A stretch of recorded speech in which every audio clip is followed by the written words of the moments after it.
Welcome to What Is It About the Weather, a podcast where we explore the many ways that weather intertwines itself into our lives. I'm your host, Mark Jelinek. This week's question, do you carry weather in your wallet? And should you if you don't? But before we jump into that, let's touch base on a couple other things. Hurricane Laura. I mentioned when we were talking about this stuff a couple weeks ago and over the past couple episodes that I thought that one of these storms might, spark some conversations. And boy, was I right. We had some stuff on Twitter, some mail lists that I'm on.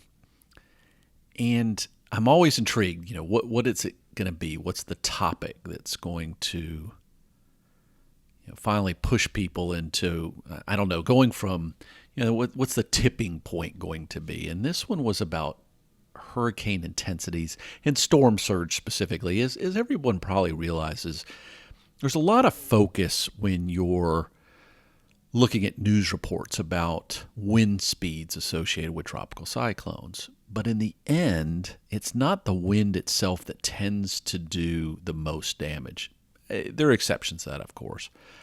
But flooding and storm surge tend to have a larger impact. And that was certainly the case with this. That was one of the challenges, was how do we better communicate? And that's what I guess I appreciated about this exchange as well. There was some, unhappiness and some apologies and all that kind of stuff. It sparked a useful conversation, in my opinion, about how we communicate more effective storm surge forecast, a more holistic view of tropical cyclone forecasting and things like that.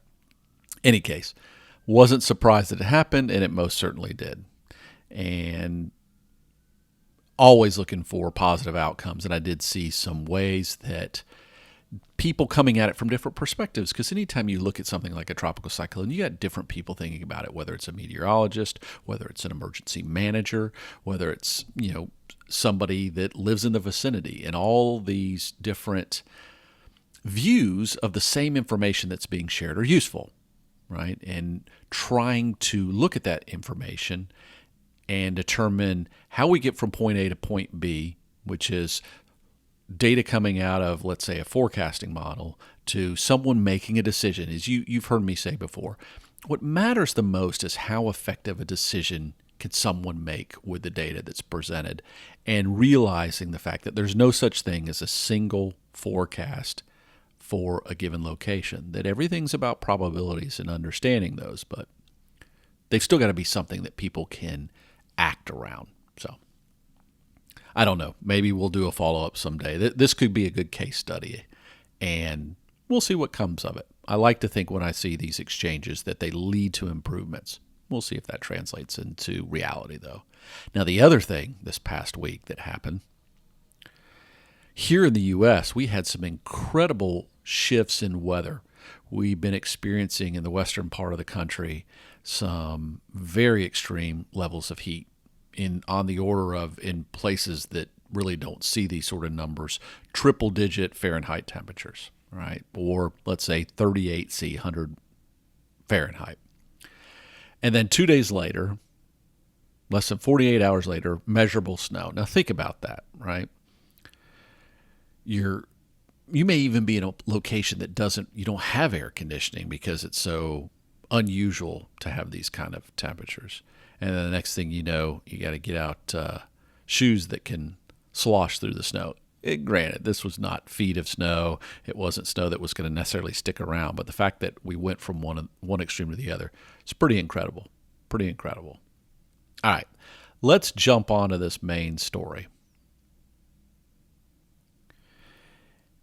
Past couple of weeks, I started looking at one topic and was kind of reminded of another. And they were linked by a common article, and we'll get to that in a bit. But we're going to go with the one not that I started with, but the one that I was more reminded of. And I was reminded of it because I was out moving car, And I have this park near where I live. And every time I walk down this little street, there's a street that kind of dead ends into the park. And then, you kind of have to go around the park and the street picks up again. And for months, there has been an ice cream truck parked right there. Just, it doesn't matter what time of the day I go out. Right? And this has been one of those few areas that people have started to spend time in again. It's kind of an open space. So people doing different things, trying to be outdoors, right? But this ice cream truck, it's the perfect delivery vehicle for everything we've been experiencing, right? Everything's wrapped. So quick exchange of money. You can hopefully feel comfortable that whatever you're opening inside the wrapper is relatively safe. And I was going by, and it took me a minute to realize what was different. I was like, oh, the ice cream truck's missing. Well, the primary reason now is schools are back in session. And I don't care whether you're going in school or whether you're doing distance learning, you're still not hanging out in the park. So I wouldn't be surprised maybe if later in the afternoon the ice cream truck's still showing up, because despite the fact that in my home, it's definitely season change, I know, because the shoe boxes have been shifting. We've gone from summer shoes to winter shoes, or at least fall shoes around here, and that was a big ordeal. That's not for me personally. But there's also this shifting of weather, and we've had a few days where, fall's coming into play. And no doubt ice cream trucks, while they may monopolize on when school is out, you start to see them when that weather pattern shifts. And I'm guessing you'll still see them until we really get colder, and it just doesn't make sense for them to be out there. And so one of the topics that when I was doing the research that came up was the role that weather plays in how we shop. Now, in looking for articles and looking for papers, I came across one called The Influence of Warm versus Cool Temperatures on Consumer Choice. Right?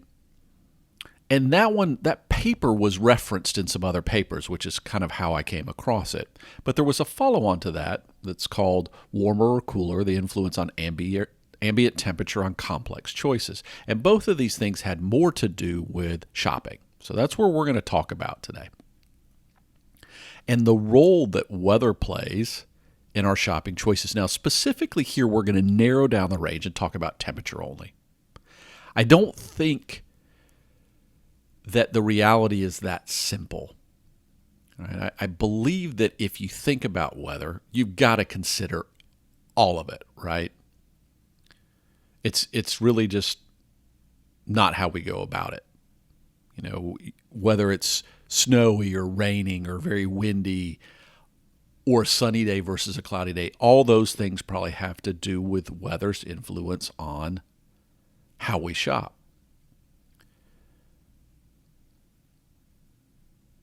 But what do you think about when you're going out shopping, right? How does weather work into your mind? And that may be very different for whether you're shopping, you're dashing from a car to inside a store versus going to be outside, ice cream truck, maybe a farmer's market.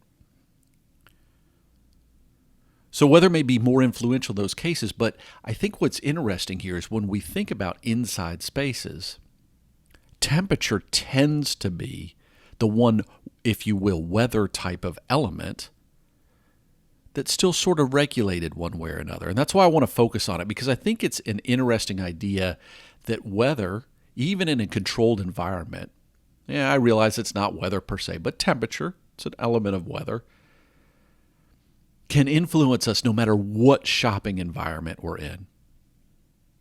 Okay? So imagine you're getting ready to go shopping. So what are you doing? Are you going grocery shopping?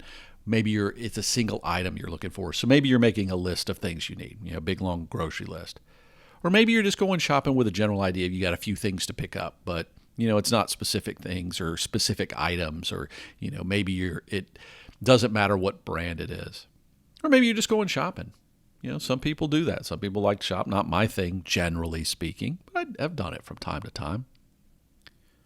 And as I mentioned, we may consider all these weather elements, But if we're going inside, a lot of times we just don't think about that. Yeah, we may have the inconvenience, but no matter where we're going, inside we're ultimately going to have to deal with temperature to some extent. So maybe, just maybe, you should always be thinking about the weather. Always be thinking about the weather when you're shopping. And let's talk about what this research told us a little bit. So in the combination of these two papers, it went into kind of different steps. The first one was very focused. Both of them you heard mentioned kind of warm and cool in the title. The first one focused on some task.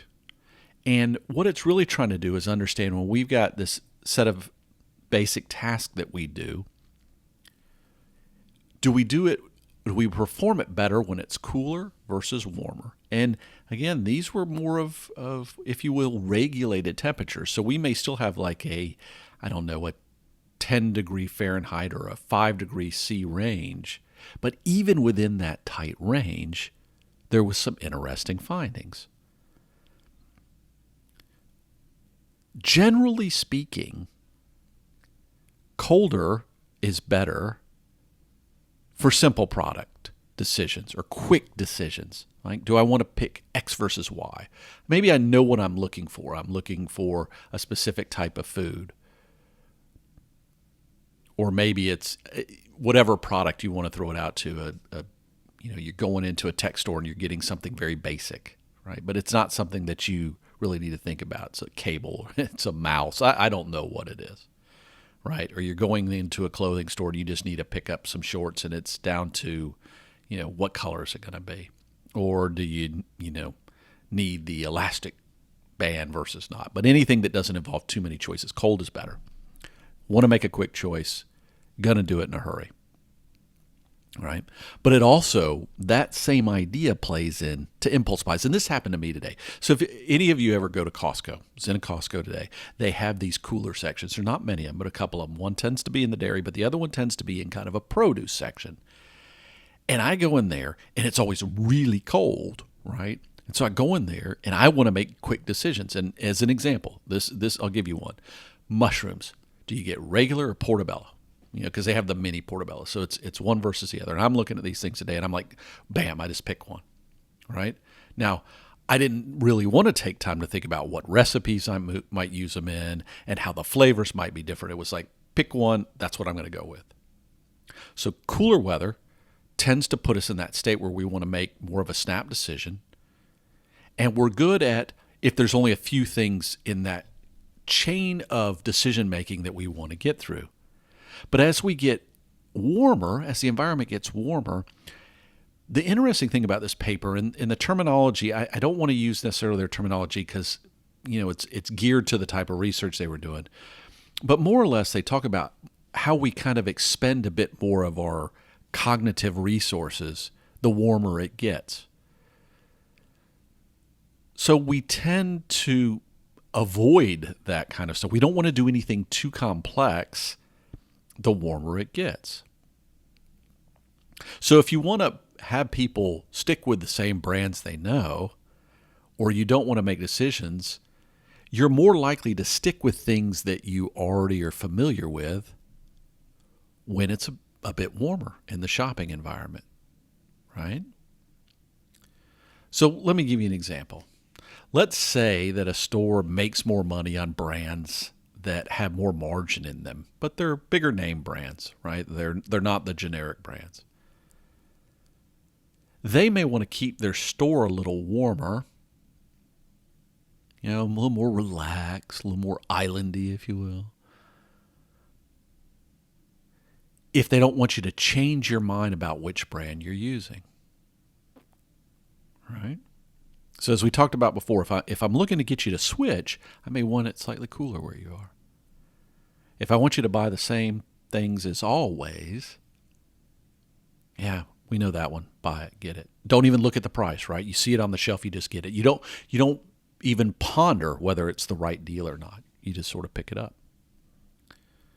So the warmer these temperatures get, the less likely you are to make that switch, right? And the more complex the cycle the more you have to think about it and whether you're making the right decision, the warmer it is, the more you tend to walk away from that. Cool temperatures, maybe not as cold as that cooler was in Costco. My decision process, maybe I'm going to work a little harder at saying, okay, is this a deal? Even though I may want to make a quick decision, is this a deal? Which choice is better? Where might I and how might I use this? So maybe I've got 4 or 5 steps I'm going through, and I consider all those a little better when the temperatures are cooler. However, this second paper kind of extended that thought process, which was what was interesting. And what they found was that warmer temperatures, while you may hit this thing where you don't want to go through too many decision steps, actually, if you get into very complex decision making, when we really need to think through choices and what they mean, the value they present, maybe you're buying a new car, right? Or something that involves a long-term commitment that you're getting into, that we tend to make better decisions there with warmer temperatures. So if you think about it, maybe if you looked at a temperature spread and you looked at the complexity of the decision, that we have this lull point in the middle where if it's gotten to warm, we get kind of lackadaisical and don't go through we don't want to make complex decisions. But actually, if we got to make really complex decisions, we do prefer that warmer state. So maybe there's more of an adrenaline rush, if you will, with the cooler temperatures. It's probably not exactly what's going on. But as we all know, sometimes when we make those snap decisions for non-complex things or something maybe we have a little bit of knowledge about, we can do it on the fly. We can go real quick, and cooler temperatures help us with that. Maybe they keep us a little more focused. But when we need to go through that process where we're really evaluating something, that maybe we need sort of a cool out. It's not cool, but warmer. I need to relax our body a little bit.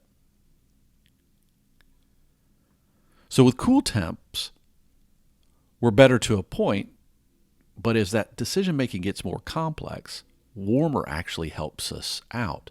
So out the gate, warmer might be a bad thing, but as the process becomes more involved, and as we need to do some analysis, we need to have warmer temperatures to make us optimal in that process. I don't know. Have you ever thought about that? I mean, when you sit down and even think about when you're doing online shopping, right? You may have a state at home where you like certain temperature ranges. We all tend to have those.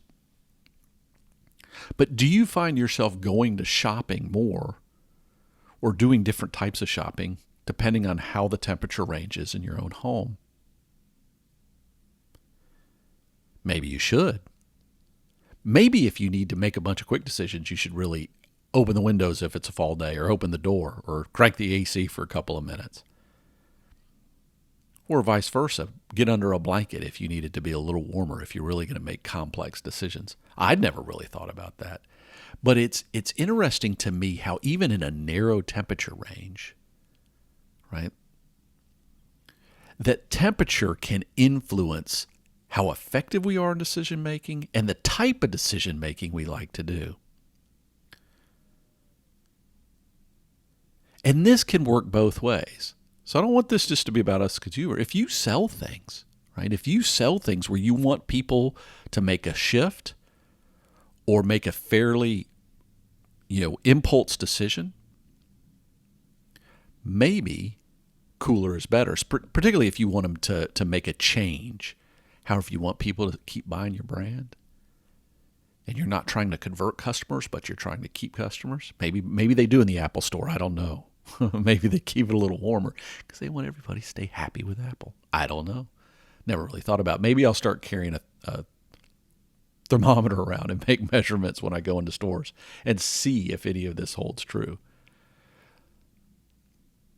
But maybe if there are, and this is always the thing, when I read this research, they like to point to the fact that no one seems to be doing this. I don't know that I always buy that. Sometimes I think people are doing it and they're just not sharing that data with anybody else.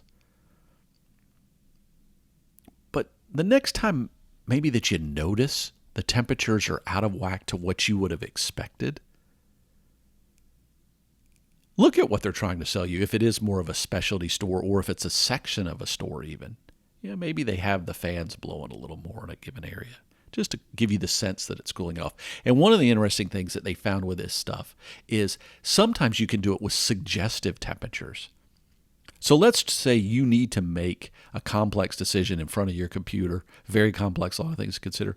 Maybe put a warm background, a desert scene or an islandy scene on your desktop. Or if you have the TV on, tune in to something that has warmer temps, because it might set the mood better. Or if you're doing something where you need to make a bunch of quick decisions, maybe put, a snow scene in the background or something that reminds you of cooler temps. Because maybe you can trick your mind into being the right kind of effective for the decision you're making. Let me know. I am genuinely curious because I've never really thought about this. And I am going to pay more attention to it as I'm making these sort of decisions. Whether I notice that temperature really has that kind of level of impact for me. Sometimes the differences we're talking about aren't things that we necessarily recognize. But maybe, as with all things, when we become aware, we can train ourselves to do these different things to optimize how we respond in these given situations. Any case, be curious to know. Be curious to know if you ever think you've seen this sort of thing, or if you've even noticed it in yourself.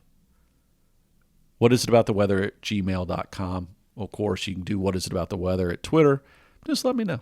Be curious to hear what you might have run across. Now, I'm going to close out. We're going to get back to tropical cyclones for a minute.